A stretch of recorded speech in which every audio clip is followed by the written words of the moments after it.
Addition reactions هغه chemical reactions چې پای کې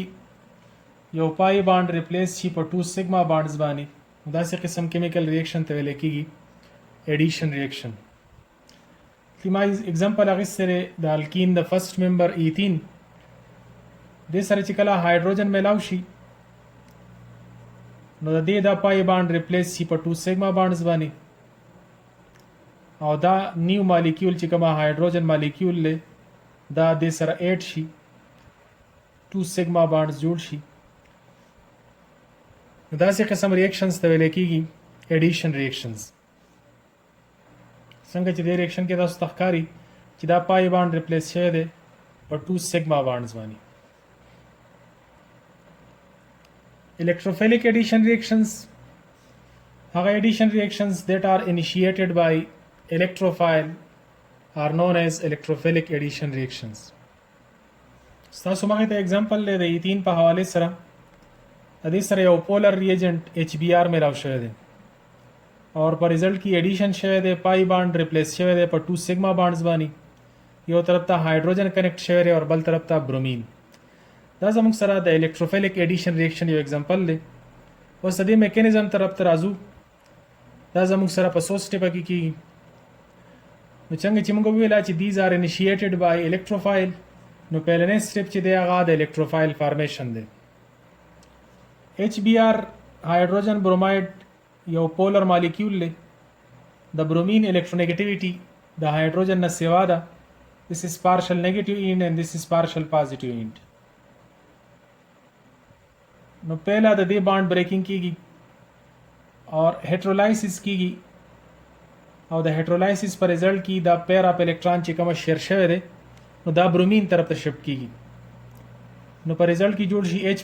and Br-. H+ و زموږ سره الکتروفایل له Br- دا نیوکلیوفایل له د سره ما یو پیر اپ الکترون شو کړل دی دا غ باند پیر دی کوم چې دی راوړی دی نور حالانکه د برومین سره خپل درې پیرز نورم دی دلته صرف ما یو پیر شروع کړی دی باند پیر او دا غي د وجه نه په دې برومین باندې ماینس چارج راغلی دی دا برومین ایز ا نیوکلیوفایل اکټ کوي او H+ دا الکتروفایل دی په نیکسٹ سټپ کې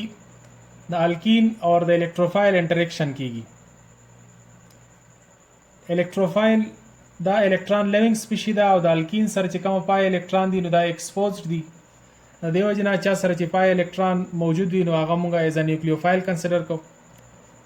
نو دا یو قسم لا نیوکلیوفیلیک اٹیک دی دا پای الکترون هایدروجن طرف ته ورکړی شي اور پر ریزلټ کې دا هایدروجن یا اني ادر الکتروفایل په دې دوانو کاربن کې د هغه کاربن سره کنیکټ کیږي چې د چا سره هایدروجن سیوای چونکی په دې ځای کې دا دوانه کاربن sp2 هایبرډ کاربن چې دی دا سیمیټریک کاربن دی سیمیټریک کاربن هغه کاربن ته ویل کېږي چې دا غي اباوت سیمیټری سیم وي ساده الفاظو کې چې هغه د سیم نمبر اف هایدروجن یا سیم نمبر اف کاربن او سیم نمبر اف هایدروجن سره کنیکټډ وي نو هغه ته موږ وایو سیمیټریک کاربنز نو په دې دوانو کاربن خو سیم سیمیټریک دي نو دا هایدروجن د دې دوانو کې د Ni2 سره ملاوي دي شي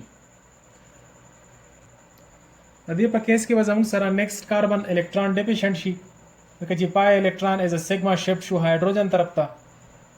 نو زموږ سره وجود شي کاربونیم آین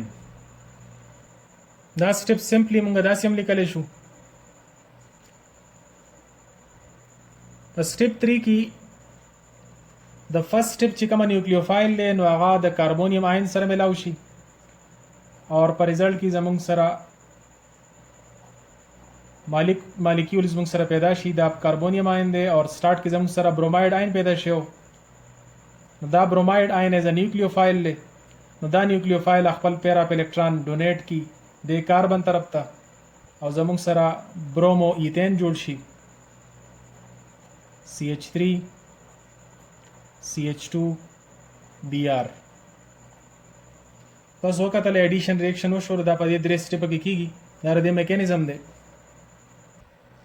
مارکونیکاف رول طرف ته راځو when a polar reagent adds to an unsymmetric double bond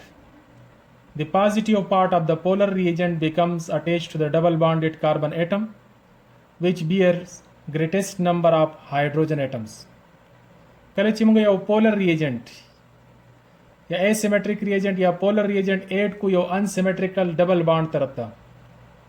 نو په دې کیس کې به پازیټیو پارت اف د پولر ریجنټ مطلب الکتروفایل دا به د هغه ډبل بانډډ کاربن سره اٹیچ کیږي چې دا غي سره نمبر اف هایدروجن سیوای دا اوس ما एग्जांपल واغستو د پروتین په حواله سره نو کله ډبل بانډ اباوت تاسو سیمټری وګورئ نو دا انسیمټریک دی ځکه چې دې کاربن سره یو CH3 اٹیچ دی یعنی کاربن سره کنیکټ دی او بل سره هایدروجن کنیکټ دی اور دې کاربن سره دواړه هایدروجن کنیکټ دي نو دا انسیمټریک کاربن دی نمبر اف هایدروجن اور نمبر اف کاربن دې سره سیمیلر نه دي دې کاربن سره ډایرکټ دوه هایدروجن اٹیچ دی او دې سره یو کاربن او یو هایدروجن اٹیچ دی electronic cloud یا symmetry دی about similar نه ده نو په داسې کیس کې چې کله ته یو polar reagent HBr وغیرہ کنیکټ کې any polar reagent نو په دې ځای کې دا پازیټیو پارت په دې دوانو کاربن کې بعد هغه کاربن سره کنیکټ کیږي چې that has more number of hydrogen چې دا غي سره هایدروجن تعداد سیوای تاسو وکړه دا هایدروجن د دې کاربن سره دوه هایدروجن دي نو دا کاربن سره به هایدروجن اٹیچ شي نو د CH2 په ځای باندې به دا وړي CH3 ته په دې کاربن باندې به زموږ سره راشي پلس د دې سره به Br ملاو شي زموږ سره دا سنگل بانډ دی CH3 CH CH3 and Br دا به زموږ سره میجر پروډکټ جوړیږي دا پروډکټ چونکی د مارکونیکاپ رول مطابق جوړ شو نو دته مارکونیکاپ پروډکټ وای ډبل بانډ ریپلیس شو په سنگل بانډ باندې کاربن کاربن ترمنځ اور پازیټیو پارت په دغه کاربن سره کنیکټ کیږي دیٹ از مور هایدروجن د سره 2 هایدروجن دی نو پازیټیو پارت دلته کنیکټ شو CH2 کنورټ شو CH3 ته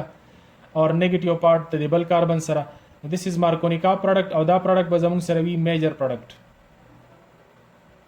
و سوال پیدا کیږي چې دا مارکونیکاپ پروډکټ شاته کنسپټ سره نو د دې شاته مین کنسپټ دا دی چې په داسې سچويشن کې زموږ سره کومه کاربونیم آین تاسو په سیکنډ سټپ کې وکړو کاربونیم آین پیدا کیږي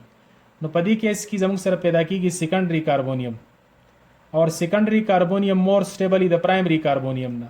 او په بل کیس کې دا ماینر پروډکټ چې کوم پیدا کیږي CH3 او دا هایدروجن د لیس کاربن سره ملاو شي دا بشي CH2 اور دا CH2 په خپل ځای باندې او ور سره اٹیچ شو Br نو 1 برومو دا زموږ سره ماینر پروډکټ پیدا کیږي نو چونکی د دې په پروډکشن کې په سیکنډ سټپ کې چې کومه کاربونیم پیدا کیږي هغه پرایمري کاربونیم پیدا کیږي نو پرایمري کاربونیم دا لیس سټیبل وي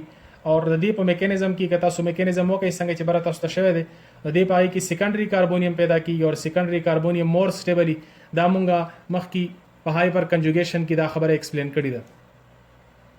دا و زموږ سره الکتروفیلیک ایډیشن ریاکشن په نیکسټ ټاپک کې او بیا مونږه نیوکلیوفیلیک ایډیشن ریاکشن باندې بحث کوو